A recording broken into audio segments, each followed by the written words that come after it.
Good morning, good afternoon, good evening, Fabulites. I got a question for you, or two, or maybe more, but at least two.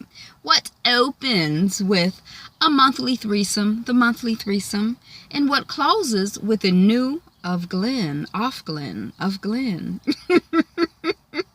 If you guess The Handmaid's Tale, Episode 2, entitled Birthday, then you're correct. And if you'd like to stick around for my review, recap, commentary, thoughts on The Handmaid's Tale. Ooh, I got the roof open, but y'all, it's hot still. I'm going to turn some of these windows down. Okay. If you'd like to stick around for The Handmaid's Tale, recap, review, please do. Let's jump right into it.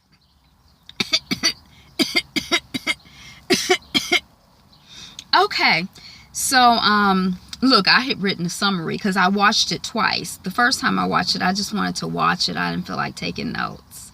But I ain't got time to be watching these hour-long shows twice.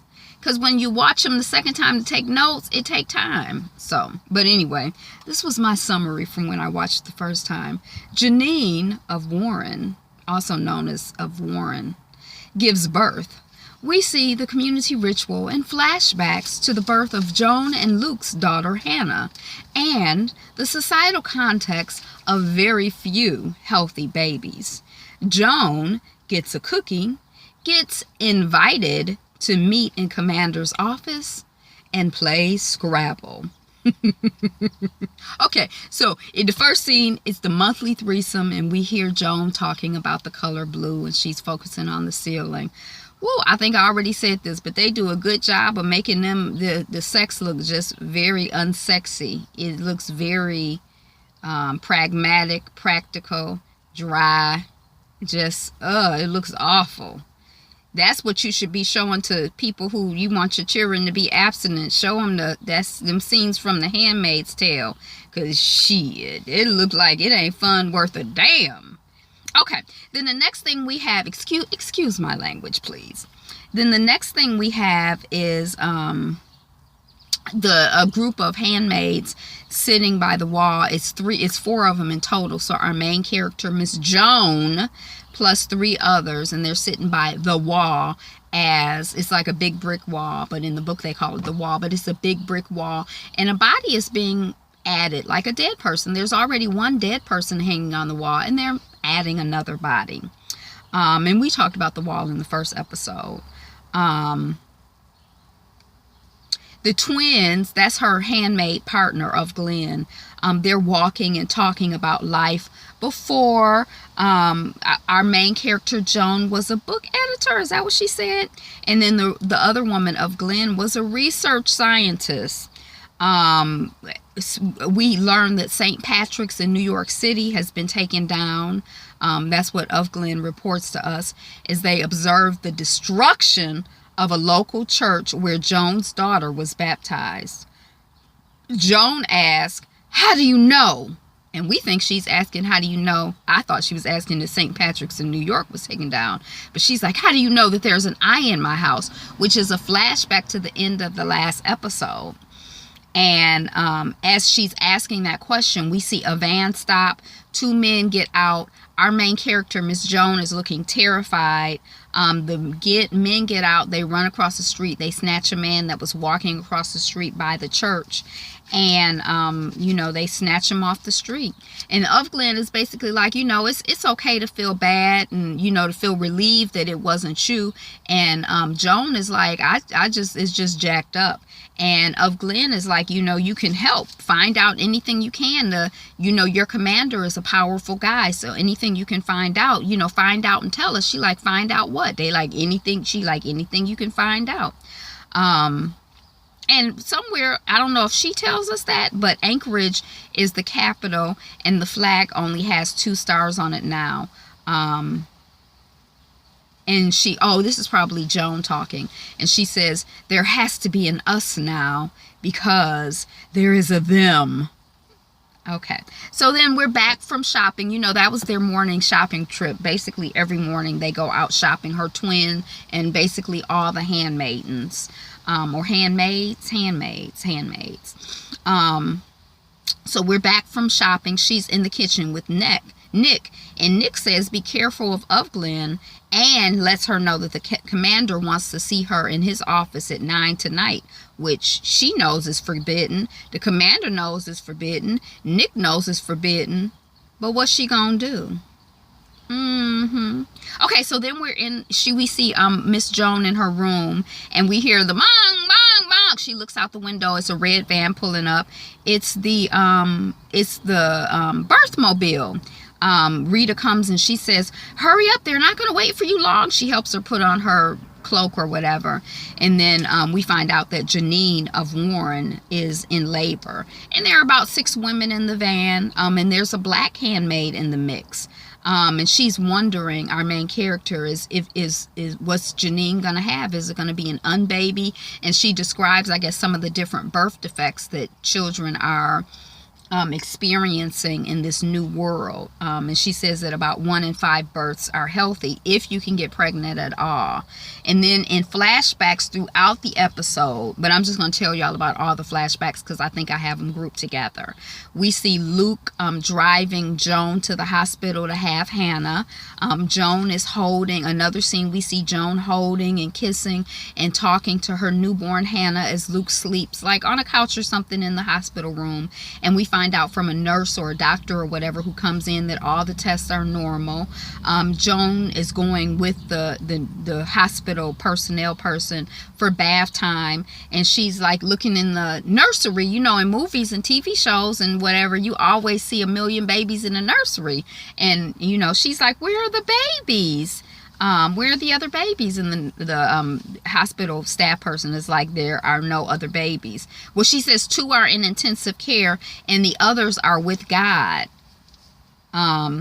So then we see Joan waking up in another scene. She's waking up. She looks around. She doesn't see Luke. She's walking through, you know, kind of through the hospital. Then she sees Luke and she's like, where's Hannah? I thought Hannah was with you. I thought you had Hannah. Then we hear alarms going off. Her husband kind of runs off. Stay here, stay here. He runs off. Joan is kind of moving through the hospital and she sees one of the medical personnel people laid out, a staff person laid out on the floor with a pool of blood by their head.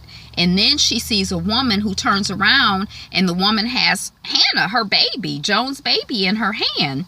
And the woman is like, they told me my baby was dead, but I knew my baby wasn't dead. And Joan is like, that's not your baby, that's my baby. But the woman has her baby, so it's kind of like, And then Luke and the cops come and, you know, Hannah is recovered from this woman. So I guess, you know, she's dealing with the grief, you know, just she's in distress because her baby, she doesn't have, you know, the baby that she carried in her belly. So that's that. Those are, I think, all the flashbacks, but they come throughout the episode. And then our handmaids get to the birth. So our main character, Joan, gets to the birth. There's a big spread of food. It's really quite beautiful, and it's for the wives, and they say something like, we do all the work and they get all the celebrating. It's about 10 wives in the living room, and they're surrounding a wife who's laid out on the floor, and they're telling her to breathe, breathe, breathe. She's laid out on the floor simulating labor. There's ice chips there's a harp playing, you know, it's like a nice little scenario, but she don't have no baby in her belly. And Joan is watching the fake labor kind of like with a grin on her face, like, what in the what? And her Mrs. Fred, I don't know her name, Mrs. Waterford, but you know, Joan's, the wife that Joan lives with or works for or whatever, sees her watching, and then Joan kind of walks away. And then we see Joan upstairs with about 20 handmaids. That room is like on jam with handmaids. Again, the visuals are just very beautiful and striking throughout, you know, the cinematography. And just it's just very striking. It looks like artwork.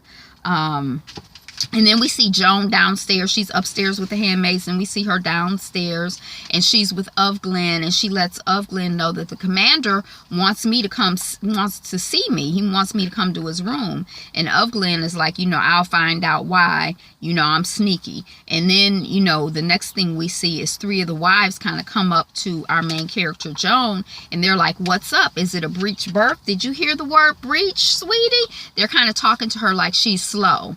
That's what it seems to me.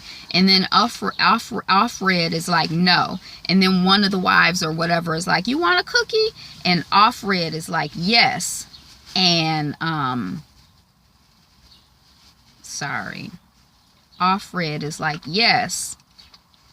And then, they're talking about her like how I might talk about my dog. Like, oh, she's not supposed to eat chocolate. She's not supposed to eat raisins. She's not supposed to eat onions. So don't give her that. They're like, well, she's not supposed to have sugar, talking about our main character, Joan, who's a handmaid. And let her have sugar.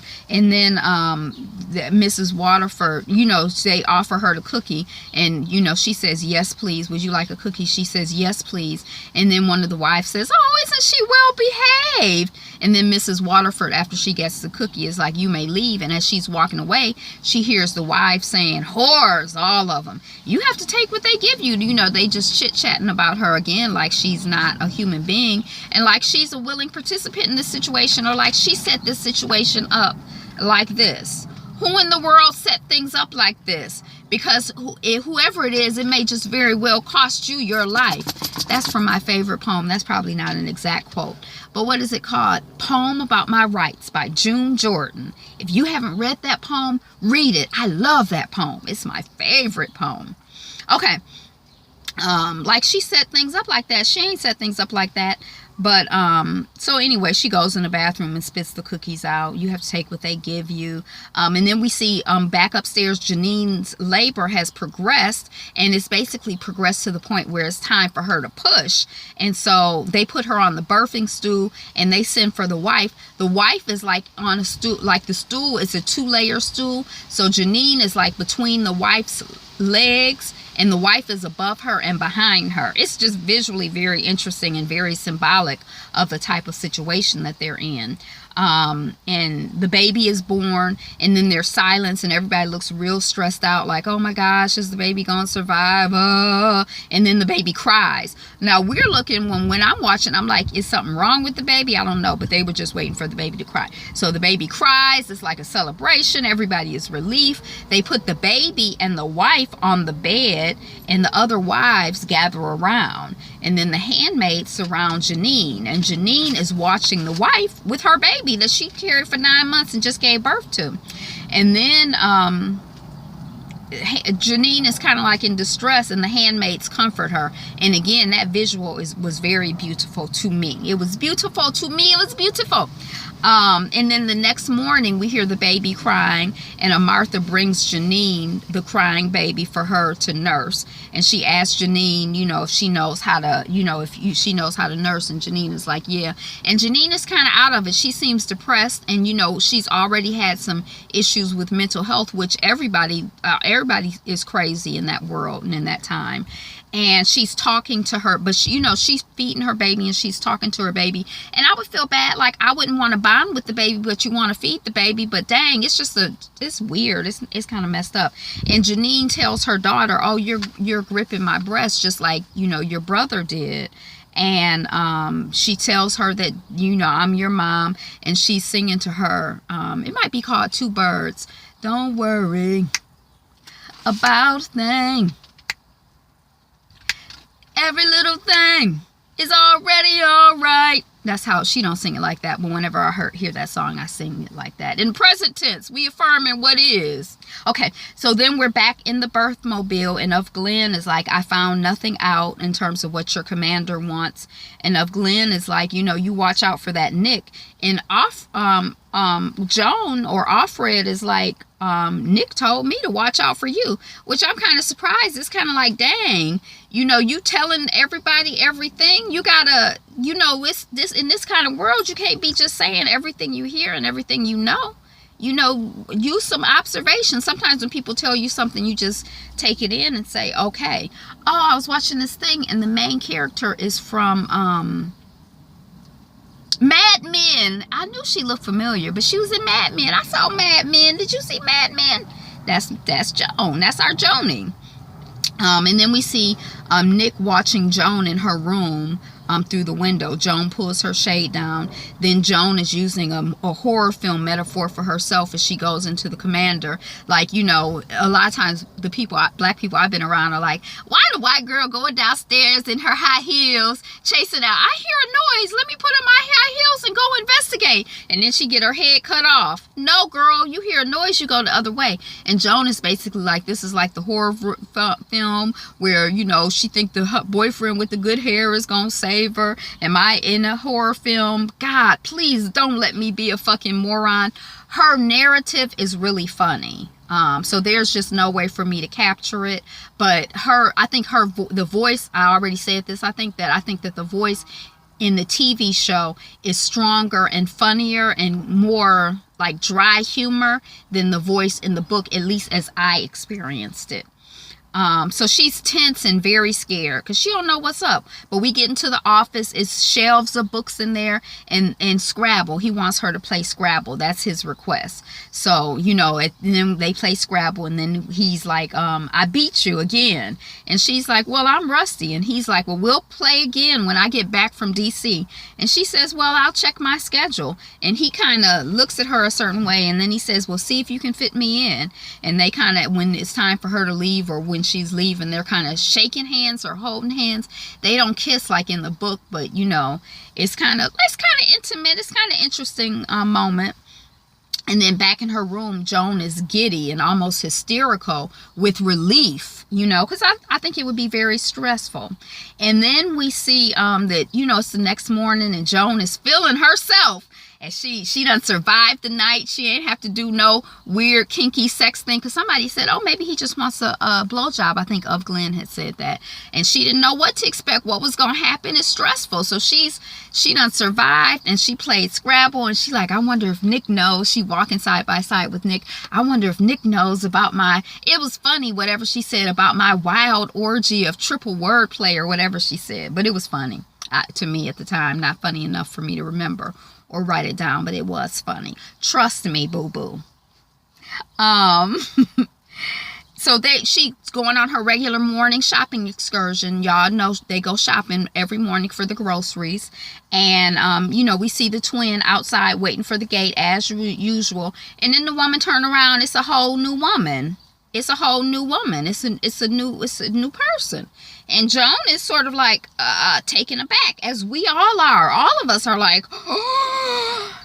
And finally, Joan, you know, after the customary, may the fruit be with you, may you bear fruit, have many babies, or whatever they be saying, she says, well, has Glenn been transferred to a new post so soon?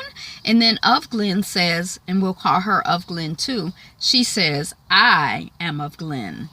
Or off Glenn. What'd she say? Off Glenn? Whatever. She says, I'm your twin now, boo-boo. You don't recognize me? Well, let me introduce myself. I'm Glenn. That's the end of the episode. So, I would have watched number 3, but y'all, you know, I don't have time to do everything I want to do as quickly as I want to do it.